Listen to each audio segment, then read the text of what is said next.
There's a pattern that no one talks about in the empath community. A quiet, invisible wound that sits in the body for years, sometimes decades, without ever being named. Every empath carries it. Most never identify it, and the ones who do are often so deep into their healing journey that they've already lost years of energy, health, and vitality to something they didn't even know was there. It's a chakra imbalance, but not the kind you read about in spiritual blogs or hear about in meditation classes. This is a structural imbalance, one that Carl Jung would have recognized as a psychosomatic expression of the empath's deepest wound. And it explains why empaths are chronically exhausted, why their bodies break down in specific ways, and why no amount of yoga, crystals, or affirmations seems to fix the problem at its root. Jung spent his career studying the connection between the psyche and the body. He observed that unresolved psychological patterns don't just stay in the mind.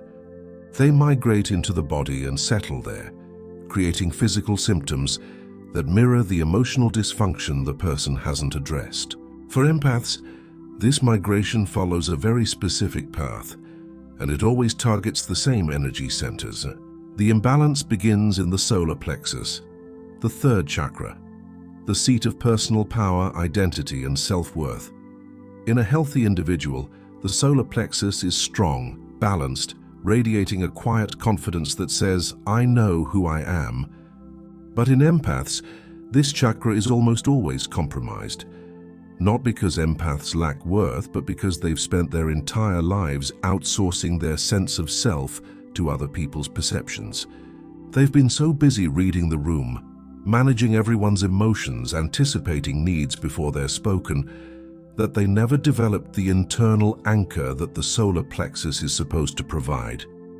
Their identity became a mirror, reflecting back whatever the people around them needed to see. Jung would have called this an inflation of the persona at the expense of the self. The empath builds such an elaborate outer mask of helpfulness, warmth, and availability that the real person underneath starts to disappear. And the solar plexus, which is supposed to house that real person, weakens. It becomes depleted. It starts sending distress signals that the empath interprets as anxiety, digestive issues, chronic fatigue, or that persistent knot in the stomach that never fully goes away. But here's what makes the empath's imbalance different from anyone else's. It doesn't stop at the solar plexus. It cascades. Because the empath's sense of self is unstable, their heart chakra overcompensates. The fourth chakra, the center of love and connection, goes into overdrive. It opens too wide, too indiscriminately, trying to create through external love what the empath can't generate internally.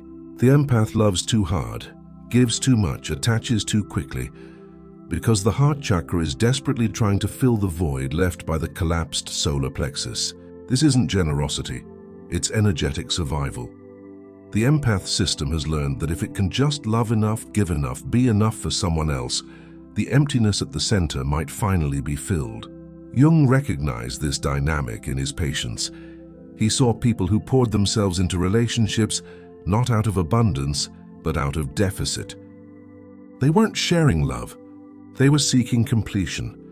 And the harder they tried, the more depleted they became, because you cannot fill an internal void with external connection. It's like pouring water into a cup with no bottom. The cascade continues downward. As the heart overextends and the solar plexus weakens, the sacral chakra, the second energy center, begins to destabilize. This is the seat of emotions, creativity, and pleasure. In a balanced system, the sacral chakra allows the person to feel emotions fully and then release them. But in the empath, this chakra becomes a storage facility. Every emotion they absorb from others, every unprocessed feeling they take on as their own, gets trapped here. The sacral chakra swells with energy that doesn't belong to the empath, and the empath starts losing the ability to distinguish their own emotions from everyone else's. This is the point where empaths start saying things like, "I don't even know what I feel anymore. I can't tell if this sadness is mine or theirs. I feel everything and nothing at the same time." These aren't signs of emotional weakness.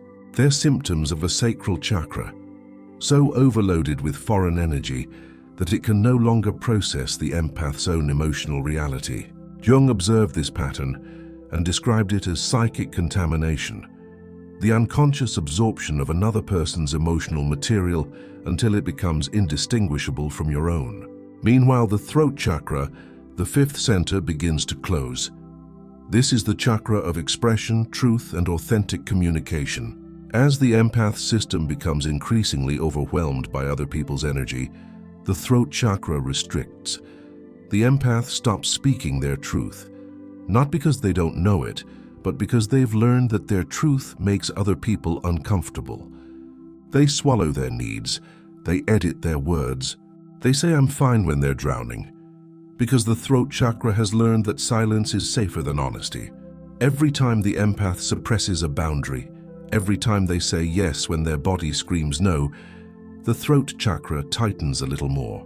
And over years, this manifests as chronic throat issues, thyroid problems, jaw tension, or that persistent feeling of something stuck in the throat that no medical test can explain. What Jung would want you to understand is that this cascade isn't random. It's a coherent system response to a life spent prioritizing everyone else's emotional reality over your own. The solar plexus collapses because you never learned you were allowed to have a self. The heart overcompensates because love became your only strategy for survival. The sacral floods because you absorbed what was never yours to carry. The throat closes because you learned that your truth was inconvenient. And the root chakra, the foundation of the entire system, begins to destabilize. Because how can you feel safe and grounded in the world when your entire energy system is organized around managing other people's experience of reality rather than your own? The empath walks through life feeling fundamentally unsafe, not because the world is dangerous, but because they have no energetic foundation to stand on. Their root is built on other people's approval, and approval can be withdrawn at any moment. The healing of this lifetime imbalance doesn't happen from the top down. You can't meditate your crown chakra into alignment while your solar plexus is collapsed. You can't affirm your throat open while your sacral is drowning in someone else's grief. The healing happens from the center outward.